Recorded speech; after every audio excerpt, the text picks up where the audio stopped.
تو اللہ کہتے ہیں اسی طرح اللہ کے حقوق میں یہ بات ہے کہ اللہ کے بعد سب سے بڑا حق کس کا ہے؟ وَبِالْوَالِدَيْنِ احسانا، اور والدین کے ساتھ اللہ نے معروفہ بھی کہا اور احسان بھی کہا۔ معروف سے اوپر کی چیز کیا ہے؟ احسان، ایکسیلنسی پیدا کرنا کسی چیز میں۔ آج بھی کچھ اسکالرز نے ایسا ماں باپ کو بنا کے پیش کر دیا ہے کہ بالکل ان کی کوئی حیثیت ہی نہیں ہے، سارے کوئی جو ہے نا وہ حقوق، کتنے کیس آتے ہیں میرے پاس۔ ٹھیک ہے، میں بار بار کہتا ہوں ساس بہو پہ ظلم کرنا اس کے لیے جائز نہیں، بلکہ میں تو آج کل اس کا قائل ہوں بیوی کو اماں سے الگ رکھوں۔ بہت پھٹے ہوتے ہیں، پتہ ہی نہیں چلتا ان میں صحیح کون ہے، لیکن جہاں واضح طور پہ ظلم ہو رہا ہو نا، کیسے واضح ظلم ہے اس کی ایک مثال دے کے بس آگے چلتا ہوں۔ ابھی میں سعودی عرب گیا تو ایک خاتون ہے، اللہ ان کی عمر میں برکت دے، ایجڈ خاتون ہے، ان کے گھر میں میں ٹھہرا بھی، ان کے بیٹے سے میری بڑی دوستی ہے۔ انہوں نے کہا کہ مفتی صاحب انڈیا کی ہیں وہ، آپ کا ایک کلپ میں نے بڑا مزہ آیا وہ سنا جب میں نے، وہ چونکہ وہ خود ساس ہے نا، ان کو بڑا مزہ آیا، وہ یہ بھی سنیں گی وہ۔ تو انہوں نے کہا کہ میں نے کہا کیا کلپ تھا؟ کہتے ہیں آپ سے کسی نے پوچھا کہ مفتی صاحب میری والدہ بوڑھی ہیں، میری بیوی ان کو گھر میں رکھنے کے لیے تیار نہیں ہے، تو اب وہ میں پورا کلپ اپنے الفاظ میں سنا دیتا ہوں۔ انہوں نے مجھے میرا یہ کلپ سنا، تو میں نے جواب میں کہا بھائی پھٹا ہو رہا ہوگا، اماں کی غلطی ہوگی۔ کہہ رہے ہیں بوڑھی بیچاری ایک کمرے میں رہتی ہے۔ میں نے کہا چلو کوئی دوسرا بیٹر، کہہ رہے ہیں اماں کا اور کوئی بیٹا بولو نہیں ہے، میں اکلوتا ہوں، تو میں کیسے چھوڑ دوں اپنی اماں کو؟ میں نے کہا کام بہت زیادہ لے رہی ہوں گی بہو سے، تو آپ ایسا کرو اماں کو رکھو، اور کام کے لیے اللہ نے آپ کو مالی وسعت دی، کوئی ماسی واسی۔ کہہ رہے ہیں کام کا مسئلہ بھی بولو نہیں ہے، بس وہ کہہ رہی ہے تمہاری ماں اس گھر میں رہے گی نہیں، میں نے تم سے شادی کی ہے، تمہاری اماں سے شادی، آج کل کی نئی جنریشن کے دیکھ رہے ہو آپ، تمہاری اماں سے شادی تو بوائے فرینڈ بنا لیتی۔ شادی کرنے کے تکلف، شادی جب ہوتی ہے تو اللہ میاں نے شوہر کے ابا کو ایک نام دیا ہے مساہرہ، سسرالی، ماں کو بھی نام دیا ہے مساہرہ، سہرن، اس کو نام دے دیا، اور خالی نام بھی نہیں دیے، احکام بھی بیان کیا کہ اس سے نکاح نہیں ہو سکتا، محرم بن گیا ہے۔ ایسا کیسے اس کا کوئی حق ہی نہیں ہے؟ قرآن و سنت میں کہتے ہیں سسرال کا کوئی، سسرالیوں کے رشتوں کا کوئی ملتا ہی نہیں۔ گورا بھی اتنا ماڈرن نہیں ہوا، وہ بھی کہتا ہے فادر ان لا، اس نے بھی باپ تو مان لیا اس نے بھی، وہ الگ بات ہے اپنے ابا کو جب پروٹوکول نہیں دے رہا تو ان لا کو کہاں سے دے گا وہ، لیکن ڈکشنری میں اس کے بھی ہے۔ اور ہمارے بعض اسکالر کہہ رہے ہیں ساس سسر کا کوئی حق اسلام میں ہے ہی نہیں، حالانکہ ہے، حدیث میں آتا ہے تمہاری ماں اگر حکم دے نا، باپ حکم دے بیوی چھوڑ دو تو چھوڑ دو اس کو، اگرچہ اس حدیث میں ڈیٹیل ہے، ظلم کر رہی ہو ان کے ساتھ، زیادتی کر رہی ہو، جیسے کہ فقہاء نے بیان کیا اس حدیث کی تشریح میں۔ تو مجھے وہ کہنے لگا کہ بھائی میری اماں، کوئی اور رکھنے والا ہے نہیں، میں اکیلا ہی ہوں، بوڑھی ہے۔ میں نے کہا وہ کام لیتی ہوں گی، تانے، کہہ رہے ہیں نہیں بھائی وہ اپنا ایک الگ کمرے میں رہیں گی۔ بیگم کا کہنا یہ ہے کہ رکھ ماں کے، میں نے شادی تم سے کی ہے، اماں کے ساتھ رہنا ہے، اماں وہیں رہے، کہیں بھی رہے گی، ان کے نوکر رکھو، چاکر رکھو۔ میں نے کہا دیکھو آپ لے آؤ زبردستی، کہہ رہے ہیں کسی قیمت پہ، میں نے کہا چھوڑ دو اس بیوی کو، طلاق دے دو۔ کہہ رہے 3 بچے ہیں۔ میں نے کہا دوسری شادی کرو، 6 بچے پیدا کر لو اس سے، ان 3 کا رونا رو کے اپنی ماں کا بیڑا مت کرو۔ کیونکہ بعض شرارتی، میں بار بار کہتا ہوں ساری عورتیں ایسی نہیں ہوتی بھائی، اور بہت سے مرد بھی بڑے ظالم ہوتے ہیں، تو میں ایک طرف کے کیس سنا رہا ہوں، لیکن بچوں کی وجہ سے بعض شرارتی عورتیں نا مرد کی کمزوری سمجھ کے بلیک میل کرنا شروع کر دیتی ہیں، ان کو پتہ ہے بچے چھوڑ کے کہاں۔ میں نے کہا کل تیرے یہی بچے تیرے ساتھ یہ سلوک کریں تو تو کہے گا ان کمبختوں کو میں نے پیدا کیا، اور میں نے کہا ہوگا تیرے ساتھ بھی یہی، نہیں تو میں بتا دوں یہ 3 بچے تیرے لیے ویسے ہی عذاب جان بنیں گے جن کی ماں یہ تربیت کر رہی ہے، کل یہ بھی تجھے چھوڑا پھر روئے گا کاش میں ان کو پہلے چھوڑ دیتا۔ اور میں ایسے کیس بھی دیکھ چکا ہوں، میں ایسے کیس دیکھ چکا ہوں، بچوں کی وجہ سے ایک ایسی ہی شرارتی عورت کو ایک صاحب نے برداشت کیا، وہ مجھے اپنا واقعہ سناتے ہوئے رو رہے تھے، بوڑھے آدمی تھے، اور کہہ رہے وہی بچے میرے باغی بنے، اور میں ہارٹ اٹیک میں پڑا ہوا ہوں، کوئی میرا بچہ اٹھانے کے لیے مجھے ہاسپٹل لے جانے کے لیے تیار نہیں تھا۔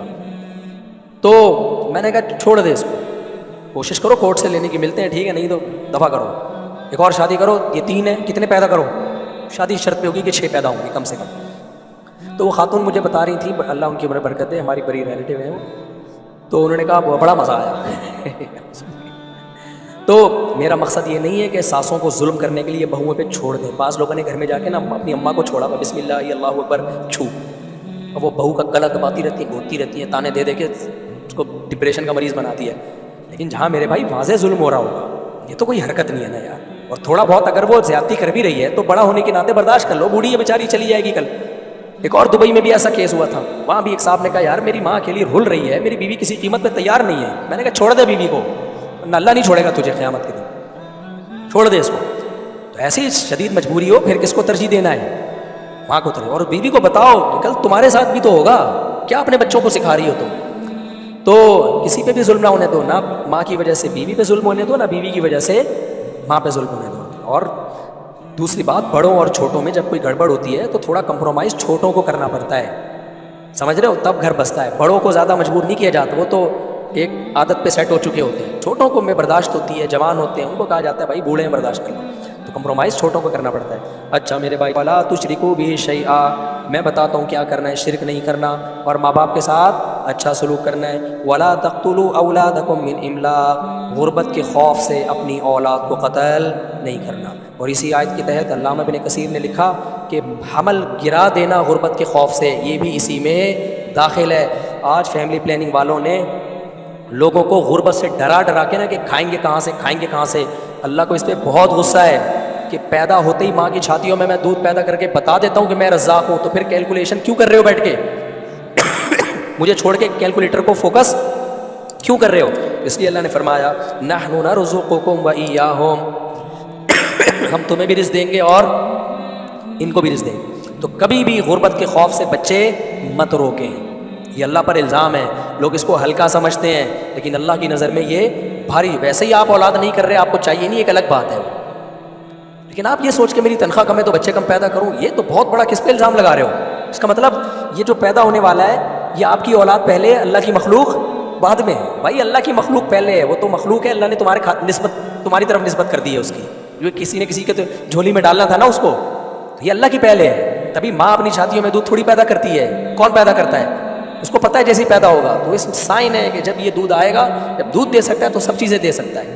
اور اگر کوئی زیادہ بچوں والا غریب ہے تو یقین کر لو بھائی اللہ کی طرف سے آزمائش ہے یہ, کیونکہ ایک والا بھی غریب ہو سکتا ہے, زیادہ والا بھی ہو سکتا ہے. اس کا بچوں کی کثرت سے کوئی تعلق نہیں ہے. جیسے اللہ نے ہر بیماری دواؤں بہت ساری شفا کے لیے پیدا کی ہیں, لیکن پھر بھی کھا کے شفا نہیں مل رہی ہوتی, اس میں دوا کا قصور نہیں ہوتا, وہ تقدیر ہے بھائی, کہ دنیا میں ساری چیزیں آپ کی مرضی کی نہیں ہوتی.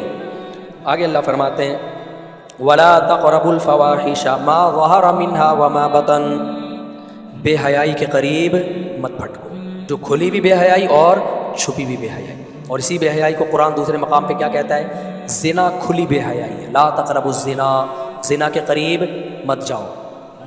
دوسرا حدیث میں آتا ہے زنا بھی حرام ہے, اور زنا کے لوازم جو مقدمات ہیں نا, جو زنا کی طرف لے جانے کا ذریعہ بنتے ہیں, وہ بھی حرام. تبھی نبی نے فرمایا آنکھ بھی زنا کرتی ہے.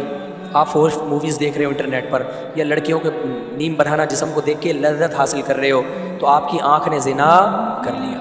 آپ لڑکیوں سے باتیں کر کر کے دل بہلا رہے ہو, کچھ نہیں لگتی آپ کی, بس دیکھو نا کسی بندے کا فون آئے گا ٹھک کر کے 2 منٹ میں جواب دے کے رکھ دیں, خاتون کا فون آئے گا چپک جائے گا, بہت اچھی طریقے سے سمجھانا شروع کر دے گا, آپ اس کی آواز سے لذت لے رہے ہو, دل بہلا رہے ہو. تو نبی نے فرمایا کس کا زنا ہے, کانوں کا زنا. اللہ کہتے ہیں یہ اپنی ڈکشنری سے کیا کر دو, نکال. ایک راستہ اللہ نے بتایا, جوان ہو گئے, بالغ ہو گئے, عورت کی طرف رغبت ہے, اللہ نے کہا 4 شادیاں کرو, کیونکہ جب آپ بولو گے نا ابا میں 4 کروں گا, ابا کہیں گے ایسی کی تیسی تیری, تو نتیجہ اس کا یہی نکلے گا کہ اللہ میاں کہہ رہے ہیں بھائی 2 2 3 3 4 4 کر لو. جہلم والی سرکار نے اس میں بھی ٹانگ اڑائی ہے بیچ میں اس مسئلے میں, کہ کوئی مستحب نہیں ہے بس جائز ہی ہے. ایسا نہیں ہے میرے بھائی, اللہ 2 2 3 3 4 سے تو شروع کر رہا ہے, پھر آگے کہہ رہا ہے مجبوری ہے, اگر نہیں پال سکتے تو پھر 1 کرو. تو یہ ایک اصل کیسے ہو گئی اسلام میں. خیر ابھی یہ ٹاپک نہیں ہے میرا. سرکار بھی فلم ہے بھائی بہت بڑی, کچھ نہ کچھ مارکیٹ میں سرکار لاتے رہتے ہیں. تو خیر, تو اس لیے ترغیبی حکم ہے اسلام میں. تو اللہ میاں نے کہا کہ بھائی 1 2 2 3 3 4 4 کرو, تو معاشرے کی ایسی کی تیسی, اس کا نتیجہ یہی نکلے گا کہ معاشرے کی ایسی کی تیسی کرنی پڑے گی. بہرحال کرو نہیں کرو تمہاری مرضی ہے, لیکن اللہ میاں نے کیا کہا, بے حیائی کے قریب بولو مت پھٹکو, توبہ کر لو. اور حلال میں جب کی طرف زیادہ جاؤ گے تو بے حیائی سے خود بخود کیا ہو جاؤ گے, کم ہو جاؤ گے اپنے. اچھا یہ بھی اسی میں داخل ہے, اگر آپ نہیں کر رہے ہیں نا دوسری, یا جلدی شادی نہیں کر رہے, اس میں ثواب کوئی نہیں مل رہا آپ کو, ثواب کوئی نہیں مل رہا کہ آپ کو میں چونکہ ایکچولی میں ہی ہوں تو ٹھیک ہے, تو ثواب نہیں مل رہا آپ کو اس پہ.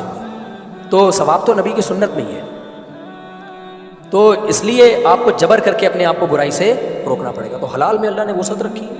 بھائی ایک آدمی کو ڈر ہے کہ مجھے بھوک لگے گی میں تو چوری کروں گا پیٹ بھر کے پیسے سے خرید کے حلال کھانا کھا لو، کم از کم یہ چوری کی ٹینشن سے جان کیا ہو جائے گی، چھوٹ جائے گی۔ تو یہاں بھی ایسے ہی ہے، حلال میں اتنی اللہ نے وسعت رکھی ہے کہ جب حلال سے آپ سیر ہو جاؤ تو حرام سے 100% بچت نہ بھی ہو نا، اس جیسی ٹھڑک نہیں رہے گی جو ہوتی ہے۔ گالی آ رہی تھی لیکن پی گیا، جو ان لوگوں کی ہوتی ہے جو خاص قسم کی ٹھڑکی ہوتی ہے، ان کی ٹھڑک ختم ہو کے دے ہی نہیں رہی ہے۔ یہ سارے وہی لوگ ہوتے ہیں جو نکاح سے دور بھاگتے ہیں۔ سعودی عرب میں دیکھو، جب تک 2 3 3 4 4 شادیوں کا رواج تھا وہاں بے حیائی کا تصور نہیں تھا۔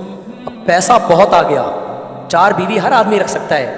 یہ جو لوگ کہتے ہیں نا غریب معاشرے کو 4 شادیوں کی ترغیب نہیں دی جا سکتی، یہ بات ہی غلط ہے۔ سعودی عرب میں عرب جب غریب تھے نا 4 بیویاں رکھتے تھے، جب تیل کی دولت سے مالا مال ہوئے 4 شادیاں سوسائٹی میں ختم۔ کیوں؟ دولت آتی ہے تو عیاشیاں آتی ہیں، پھر شادیاں بولو نہیں آتی ہیں۔ ابھی بھی عرب میں جو غریب ملک ہیں ان میں 4 شادیوں کا رواج زیادہ ہے۔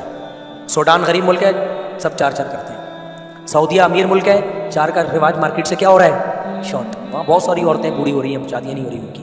تو یہ دولت کی بات نہیں ہے، یہ کس کی بات ہے بھائی؟ ظرف کی بات ہے۔ تو ہمت کرو ہے سوسائٹی کی ایسی کی تیسی۔ اچھا خواتین یہ بیان سن کے میرے بہت خلاف ہوتی ہیں، لیکن جو آپ کی 3 مزید بیویاں بنیں گی وہ خواتین ہی ہوں گی، یہ عجیب رپورٹ ہے۔ میرا یہ بیان خاتون ہے، یہ دیکھو ہماری میاں کو خراب نہیں، دیکھو ہر وقت عورتوں کے خلاف۔ بھائی میں عورتوں کے خلاف ہوتا تو جو عورت ہی تو دوسری تیسری چوتھی بنتی ہے، اس کو پتہ ہے میرا فائدہ اس میں تبھی تو بن رہی ہے، تو عورتوں کو فائدہ ہو رہا ہے اس سے، نقصان نہیں ہو رہا ہے اس سے۔ خیر